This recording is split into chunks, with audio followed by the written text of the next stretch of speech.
Hey guys, today I'm going to be talking about the 3 best knee flexion exercises to do after total knee replacement surgery.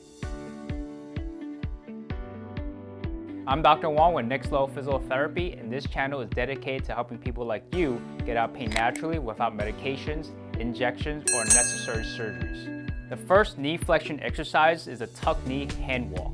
All you need is a standard chair and a table in front of you. Let's say for our purposes, my right leg has a new knee.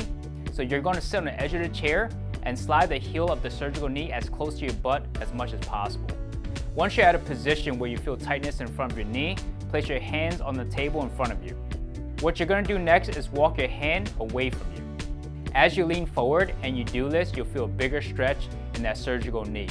You'll only want to do this up until the point where it becomes unbearable. Make sure to listen to your body and don't force any motions. Perform this for 4 rounds of 15 seconds several times throughout the day.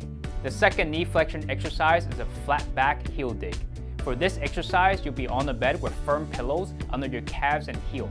Another alternative is lying on a couch with legs elevated on the armrest. Start off with a 90-90 degree position where it's a straight line from your knees to your ankles and your knees to your hips. We're going to be doing a technique called contract relax. This is how it works. When you dig the back of your heels into your pillow, you're going to feel the back of your thighs or hamstrings activate. When that happens, the front of your thigh or knee muscles have to relax. Hold this position for 10 seconds. After 10 seconds, slide the knees toward your chest until you feel tightness on top of the knees. Dig the heels down towards the pillows until you feel the back of your thighs and hamstrings again. After every round of 10 seconds, try to slide that knee towards your chest a little more and repeat the process. You'll want to perform this for 6 rounds for 10 seconds several times a day as tolerated.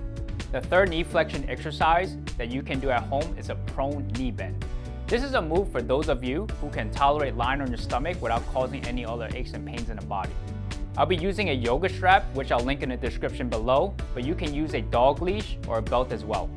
What you want to do is put the strap around the ankle of the surgical knee and pull the foot towards your butt.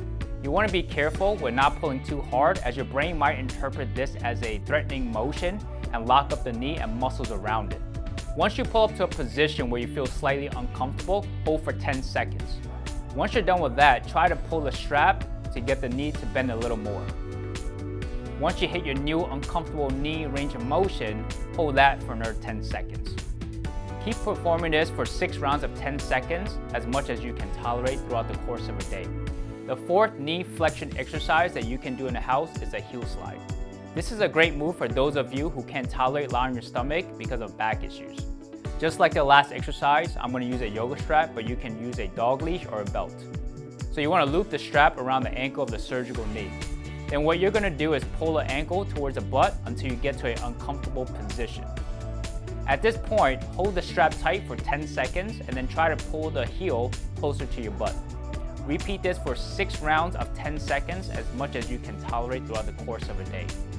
If you have any questions, please comment below and my team will get back to you as soon as possible. Also, if you found this video helpful, please consider subscribing so you don't miss out on our weekly videos. As always, move better, age stronger, and I'll see you on the other side.